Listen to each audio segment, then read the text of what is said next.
What's up, beautiful people? It's me, the Blue Ninja. Yes, the beautiful Blue Ninja who's wearing so much blue down there. Anyways, I wanted to make a quick video as I'm walking to the train station. Yesterday, after I got to the gym, I was there working out. Well, not after, after I got there, sorry. I was working out and I was listening to Victor, Give Me a Flake Man, one of his videos. And I actually haven't watched his videos in maybe half a year or something like that. I had unsubscribed because I made some comments I didn't really agree with. And, you know, as an individual, what you can do is, instead of bashing someone or cursing them out or being rude, it's on YouTube. If you're subscribed, you can just unsubscribe. So, yeah, I made some comments. If only what they were, doesn't really matter to this video, but he says some stuff like I'm Christian, right? And I know that everyone doesn't believe what I believe, but I just didn't like that there was some point where he was talking about religion and he was talking about God and he's like, F God. I was like, whoa, dude, easy, you know. Some people on your channel do believe in God, right? Some people nowadays, I know everyone's turning atheist and whatever, and you know, it is what it is. Everyone chooses to believe, right? And isn't this a society where everyone chooses to believe what they believe and do what they want, and no one's supposed to say anything offensive? So, in that vein, he said that. So I was like, all right, now I'm just gonna delete because I don't want to support someone who outrightly says, you know, disrespects my belief system. I've seen him not try to tiptoe around other things and not offend other people and other subjects. So I don't know why people don't do the same whatever. Anyway, that's why.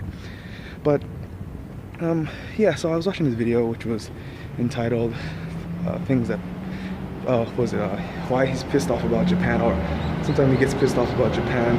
And it was an interesting video, pretty good, talking about Japanese people who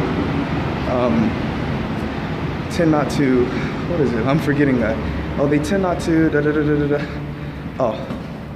acknowledge that foreigners speak Japanese. Well, not even acknowledge, but they just assume that we all don't speak Japanese. A bunch of English.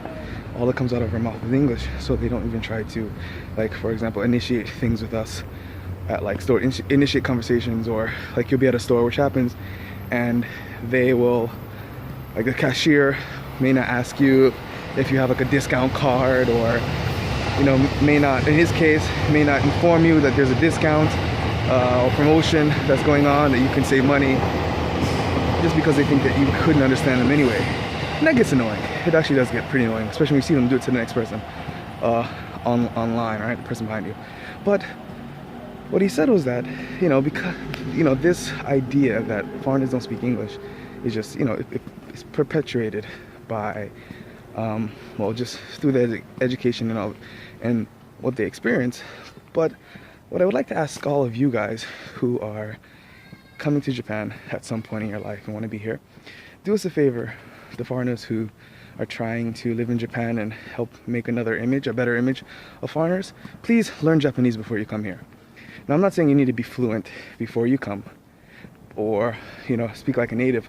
What I am asking is that please don't come over here and assume that everyone you speak to speaks English, and that when you or assume that it's okay that when you walk out your door and or your hotel room and you go to the McDonald's down the street, which is fine to do, that when you go up to the cashier, you don't just say, hey, so can I please have a Big Mac and cheese and Big Mac must have cheese with extra cheese, or can when you go to the convenience store, when you go anywhere, you know, when you're getting on the elevator, you don't say, oh, excuse me, are you guys going down? Because most likely Japanese people won't understand you because you're speaking English and you're not in an English-speaking country.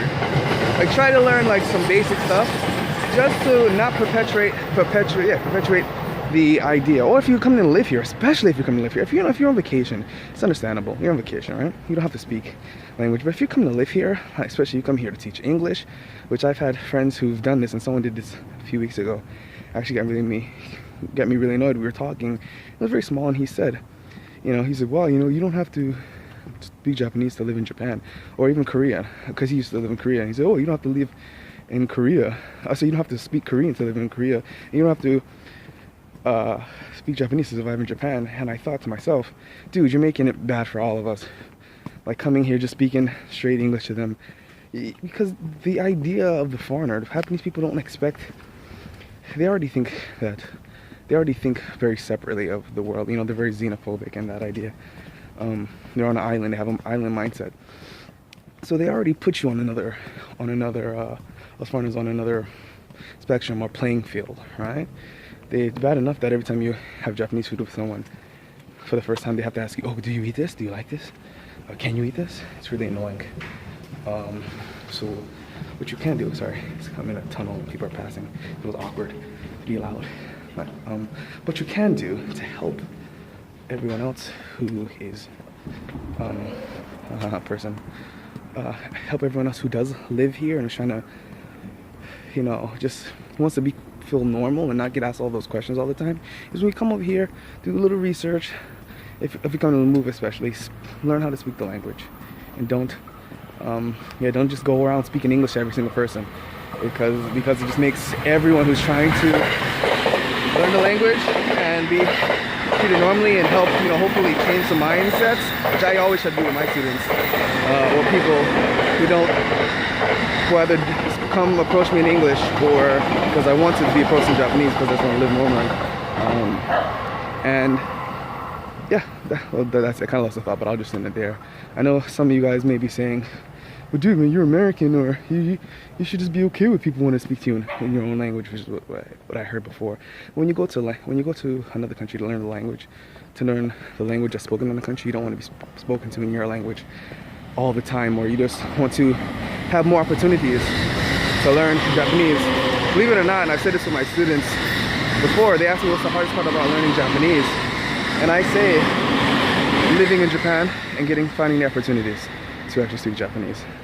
That's actually one of the hardest things. Not even kanji, it's not even learning writing or reading. Sometimes that's difficult, but sometimes it's so many people are staring at me while I'm walking. But anyways, one of the hardest things to do is to find the opportunity to actually speak Japanese, because so many people just expect foreigners not to. So please help change Japan with me, one foreigner at a time. They're learning English. Actually, I wish they don't. I'm really selfish. I wish that they didn't speak English, none of them, so that I can learn how to speak Japanese faster. Selfish, but yeah, and learn Japanese, speak it, learn how to hold your chopsticks. And if you're gonna move here, and then everyone can be happy, and Japan can change and stuff like that. Anyways, guys, the Blue Ninja. My hand is tired from holding this. Sorry for the shakiness, but hope you're focusing on my beautiful eyes instead of the shakiness of the camera. If you like this video, please like, share, and subscribe. And please comment below, because I'd love to hear some of your comments. Deuces. Blue Ninja, Blue Ninja, Blue Ninja, Blue Ninja, Blue Ninja.